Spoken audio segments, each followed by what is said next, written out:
Today I'll be showing you how to clean that oxidation off your car headlight lens.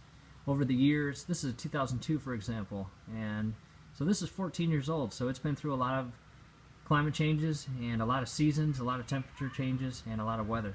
So the oxidation has formed and it has become a cloudy layer over the lens. So as mentioned earlier in a previous video, I grabbed the Turtle Wax Headlight Lens Restorer. So we are going to show you step by step on how to do this. First step, you're going to grab the lens clarifying compound and you're going to dab a little bit on the rag. Go ahead and shake it up, make sure the top's on tight and the inner piece is taken off to allow it to come through the actual cap.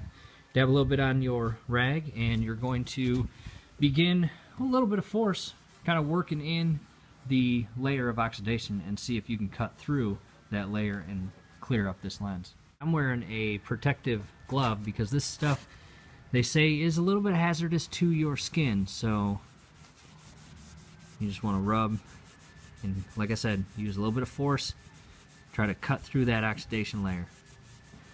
As you can see, the compound did not cut through the oxidation layer on my lens, so I will be moving on to step 2, which is this spray lubrication. And you're going to want to grab your #1 pad. It's basically a really fine grit sandpaper surface, and you are going to spray this entire lens, spray that pad, and back and forth motion work it through the entire lens, constantly keeping the lens itself and the pad wet. These pads are number coded, so #1 is the first one, and we are going to get that damp, and then up to the actual lens we are going to get that damp as well. Okay, and be careful, you don't want to get any of this on the paint of the vehicle.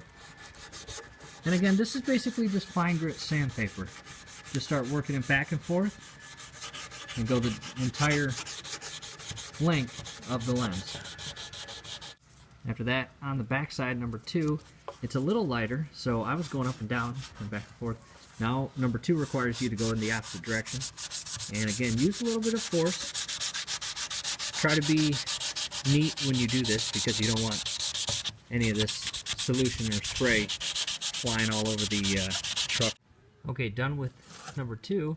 Now it's time to grab the #3 pad, and I want to dampen that down pretty good. And in the opposite direction, this requires you to go back and forth in the opposite direction from the first. So I went up and down, and then now I'm going to go side to side with this one. And it is starting to get a little more of that oxidation layer off. And again, you'll need to use a little bit of force. And now the last one, #4. Go in the 90-degree different. And once you get that cleaned off, you go back to step 1 with that compound and begin working that in again. Now the lens itself is starting to clear up. I might go back and do the steps one more time, and running my fingers across the lens, it is really beginning to smooth out. Before, that oxidation layer was pretty rough. So doing it a couple more times, scrubbing it a little more, giving it a little more pressure and force, hopefully we'll cut through that now thin layer of cloudy oxidation. Compared to the one over here, as you can see, that's kind of what it looked like prior to starting a couple minutes ago, and it's already starting to clear up. So hope this helps. Like the video, subscribe to the channel, and if you've got a buffing wheel, that's another option, so you're not using all your strength and wearing yourself out. But be careful with the buffing wheel, because what happens a lot of times is the compound solution will spray or spit everywhere all over the paint of the vehicle, and you don't want that. But hey, like the video, subscribe to the channel, keep watching. Thanks.